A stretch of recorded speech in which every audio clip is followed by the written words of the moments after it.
Guess it makes sense since it's hardly ever used and the current track is getting old. Huh. That really is sad.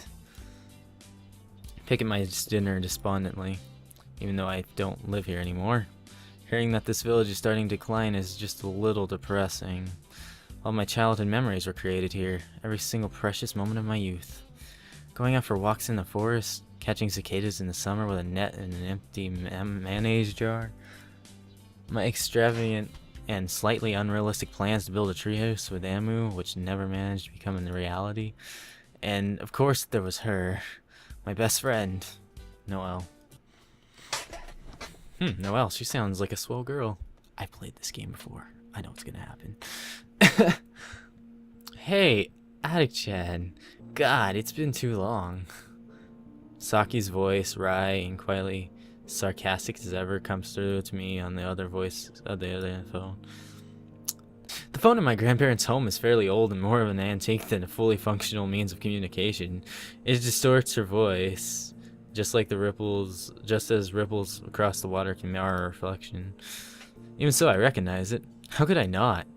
That kind of tone could only belong to Saki I know, and sort of, with a certain amount of fear, love. I smile, shaking my head. She's acting like she hasn't seen me in years. It hasn't been that long, only a couple of days. But it feels like an eternity. I've been so bored. I'm sitting on the floor, cross-legged, and the cord of the phone snaked around my lap. My hair is damp from the bath, and my face feels slightly flushed. I think I used a little too much hot water. I always loved hot baths since I was a kid. Sometimes I go overboard and emerge from my long soaks on uneasy legs, and my skin bright pink and puckered from it like a prune. What?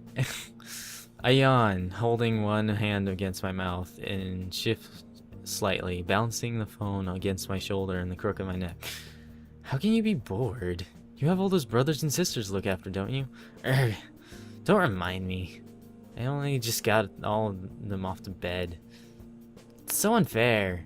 My parents wanted to go off on a romantic holiday. They should have thought twice before having so many kids. Why should I have to stay behind and look after all of them?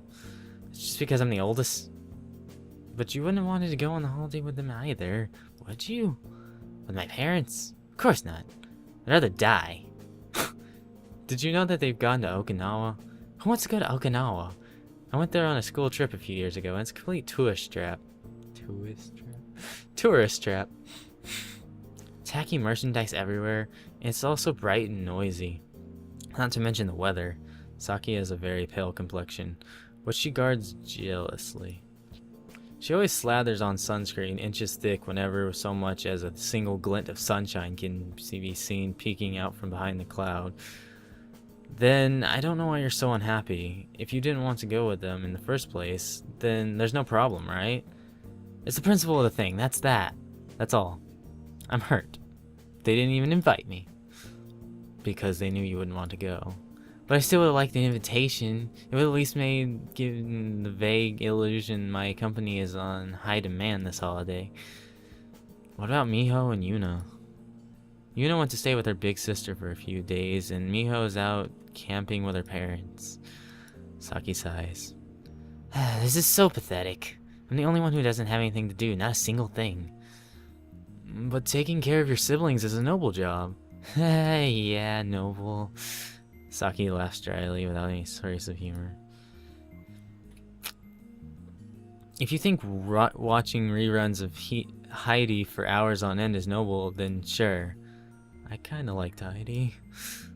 I had the whole series on VHS, and I used to rewatch it regularly, even up until my early teens when I was feeling bad. That is, until my mother rummaged through my bedroom when I wasn't home and threw away all my old VHS tapes out. I was pretty sore about that at the time, and I still am, actually. Most of those shows don't even get aired on TV anymore. I liked it too, but that was when I was about 5. But most of your siblings are 5. I know. It's so depressing, I could scream. However, I will refrain because that would wake those monsters up again. Sounds rough. You have no idea. You haven't known true torture until you've had the task of putting 4 young children to bed. Having met Saki's siblings several times during my trips to her home, I know better than to berate her. Although I genuinely like young children, Saki's siblings are something else altogether. They're more like gremlins than cute kids, and they're loud. So loud, too. It's no wonder Saki has always had such dark bags under her eyes. Living in a small home filled with tiny children prone to waking up in the very early hours of the morning and slipping into their big sister's bed must be incredibly exhausting. It's getting so bad that I'm starting to think that Okinawa would have been better after all. Okinawa. What a joke. Why couldn't they go someplace classy like France or Italy? Whoops. And if it absolutely has to be Japan, Geniza wasn't been the best choice after all. I added that. My parents have, like, no sense of style. None whatsoever. A sigh. Anyway, hope you're having a good time at least. Not entirely sure yet. I only just got here. Your train journey was that long? Yeah, like 7 hours or so. I would hate that so much, being cramped up on a train with strangers coughing on me. It really wasn't that bad. It was pretty quiet, really. That's good, I suppose. More than I could be said for my day. A pause. Hey, Aichan. What is it? I hope you have a good time on your trip. Honestly. I'm not just saying it. Yeah, I know. Hope you get along with your old friends. That's probably what that should have said. Your old And, I shuffle around trying to get comfortable. She did not say twice. I don't know. My bare feet, toes twitching and starting to feel strange, slightly heavy. Have they gone numb for sitting cross-legged on the wooden floor for so long? Ow. If you ever feel overwhelmed, you can call me. I probably won't be doing anything interesting. If anything, I'd appreciate someone to talk to other than the mothers at the local playground. Sure. I'll try to keep in contact if I have time, but I'm going to be back in 3 days. Like, geez. Just try to hold on until then. I'll do my best. Dick. The 3 days of endless Heidi reruns and pillow fights and takeout pizza. I'll have to grin and bear it, I suppose. Not that Saki grins very often. How it conflict with her pale-skinned, dark-eyed, eternal queen of the night appearance. Well, that's nice. Oh, and one more thing. Make sure you bring back a souvenir. I need some kind of excitement lingering on the horizon to get me through this living nightmare. Otherwise, I might snap and stab myself in the eye with a wax crayon. Ow? That sounds painful. God.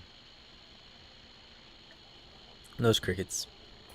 I lie on my futon, staring up at the living room ceiling. Since my grandparents' house is pretty small, there was nowhere else to put me other than here. Still, I don't mind. It reminds me of the times when I was a child. I used to stay here overnight when my parents were busy. I would lie on the same futon in the same living room, with the lights turned on, reading comics and eating slices of stolen tangerine. My fingers would always get stained with the yellow of the rind of the tangerine. I never had the foresight to wash it off before I went to sleep. My grandmother would always see my yellow fingers in the morning, and she would see the missing tangerines, but she never scolded me.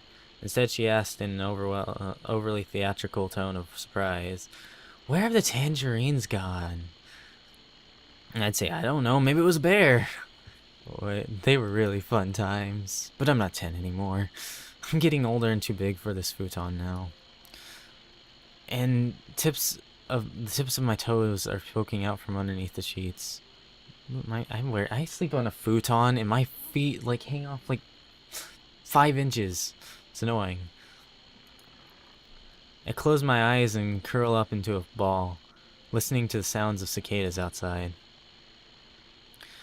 The windows are all shut, but I can still hear them. This is something I forgot after living in the city for so long. I live in the country, so I hear this all the time. The small details vanish from my mind as though they were never there at all.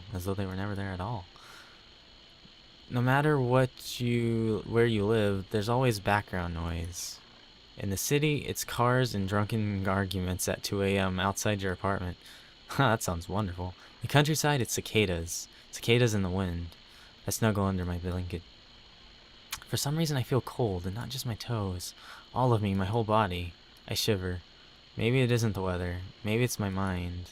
I'm probably overthinking things. I always do. I'm gonna bet $1 that there's a girl looking in the window staring at him as he's trying to sleep. That's why he feels so cold. I almost bet that. I want to bet that. Thinking about tomorrow. Thinking about her. I should have told her. Why didn't I tell her? That's the last thought I have before I fall into a deep, dreamless sleep.